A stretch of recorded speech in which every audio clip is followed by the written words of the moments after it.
Assalamualaikum warahmatullahi wabarakatuh. Debat Nabi Isa dan Iblis laknatullah. Dalam kitab Al-Zuhd, Imam Ahmad bin Hanbal memasukkan sebuah riwayat tentang perbincangan Nabi Isa alaihi salam dan Iblis. Iblis berkata kepada Isa bin Maryam alaihi wasallam, "Wahai anak Maryam, sesungguhnya tidak ada yang menimpamu kecuali apa yang telah ditetapkan Allah kepadamu." Lalu Isa pun menjawab, "Benar, wahai musuh Allah." Lalu Iblis berkata lagi, "Naiklah gunung itu, lalu jatuhkan dirimu sendiri. Aku ingin melihat kau mati atau tidak." Isa alaihissalam pun menjawab dengan bijaknya, "Wahai musuh Allah, sesungguhnya hanya Allah yang berhak menguji hambanya, dan seorang hamba tidak berhak menguji Tuhannya." Imam Ahmad bin Hanbal. Kita sering membaca kisah terusirnya iblis dari surga. Salah satu penyebabnya adalah ia selalu merasa lebih mulia dari makhluk Allah lainnya. Ketika Allah memerintahkan bersujud kepada Adam, ia menolak dengan menjawab, "Ana khairum minhu khalaqtani minar wa khalaqtahu min tin." Aku lebih baik darinya, kau menciptakan aku dari api sementara kau menciptakan Adam dari tanah. Jawab iblis, menunjukkan bahwa ia suka mendefinisikan kemuliaannya sendiri. Ia menggunakan asal penciptanya sebagai argumentasi. Kau menciptakan aku dari api. Ia mengukur dan mengutuskan kemuliaannya sendiri tanpa segan menggunakan kalimat kau ciptakan. Padahal hanya Tuhanlah yang berhak menentukan kemuliaan seseorang. Dan iblis dengan lancang mendeklarasikan kemuliaannya di hadapan Tuhan dengan cara yang sangat buruk, menentang perintahnya. Dalam kisah di atas, iblis sedang memprovokasi Nabi Isa dengan tantangan yang rumit. Ia memulainya dengan mengatakan, "Wahai anak Maryam, sesungguhnya tidak ada yang menimpamu kecuali apa yang telah ditetapkan Allah kepadamu." Kemudian ia menantang Nabi Isa melompat dari gunung untuk mengetahui apakah ia mati atau tidak. Di satu sisi iblis berbicara tentang ketetapan Allah, di sisi lain ia menantang Isa untuk mengetahui ketetapan Allah tentangnya. Jika ia melompat, apakah Allah menetapkannya mati atau tidak, dan itu hanya bisa diketahui jika Nabi Isa benar-benar melompat. Tapi Nabi Isa alaihissalam tidak kalah cerdas. Ia menjawab tantangan iblis dengan berkata, "Wahai musuh Allah, sesungguhnya hanya Allah yang berhak menguji hambanya, dan seorang hamba tidak berhak menguji Tuhannya." Artinya, jika dia menuruti tantangan iblis, ia sedang menguji Tuhannya. Padahal hanya Tuhanlah yang berhak menguji hambanya.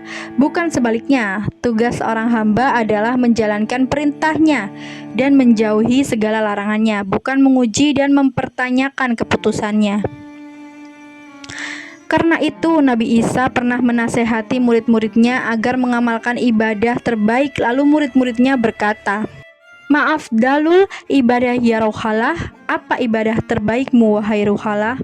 Nabi Isa pun menjawab, "Al-tawadlu lillahi azza wa jalla." Tawadu kepada Allah subhanahu wa ta'ala. Dengan menanamkan ketawadukan di dalam hati, manusia akan terjaga dari menyombongkan amal ibadahnya dan selalu merasa butuh akan rahmat Allah. Berbeda dengan iblis yang menyombongkan diri, ibadahnya ribuan tahun, ia memandang rendah makhluk lainnya karena tidak ada yang beribadah segiat dia. Tiba-tiba Tuhan memerintahkannya menghormati Adam.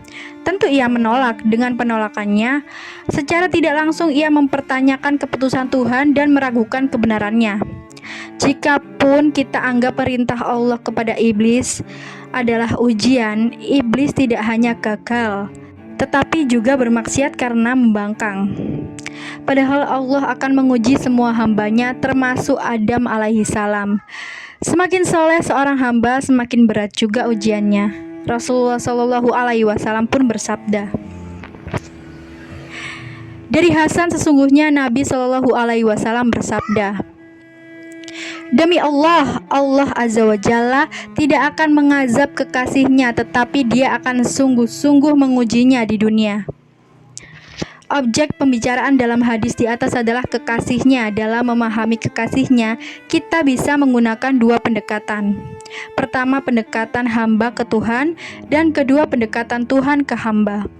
Maksud dari Pendekatan pertama itu adalah gelar kekasih yang didapat berasal dari amal tulus seorang hamba yang dilakukan secara istiqomah dari bawah ke atas sehingga Allah mencintainya. Contohnya Quran surat Al-Baqarah ayat 195. Innallaha yuhibbul muhsinin. Sesungguhnya Allah mencintai orang-orang yang berbuat baik. Maksud pendekatan kedua adalah sifat Ar-Rahman, Maha Pengasih, dan Ar-Rahim, Maha Penyayang. Allah yang tidak dibatasi untuk hambanya yang baik-baik saja, dari atas ke bawah.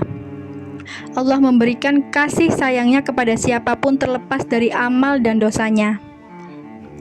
Artinya jika menggunakan pendekatan di atas, semua manusia memiliki peluang yang sama untuk diuji dan lulus ujian. Diuji adalah simbol pendekatan kedua, lulus ujian adalah simbol pendekatan pertama.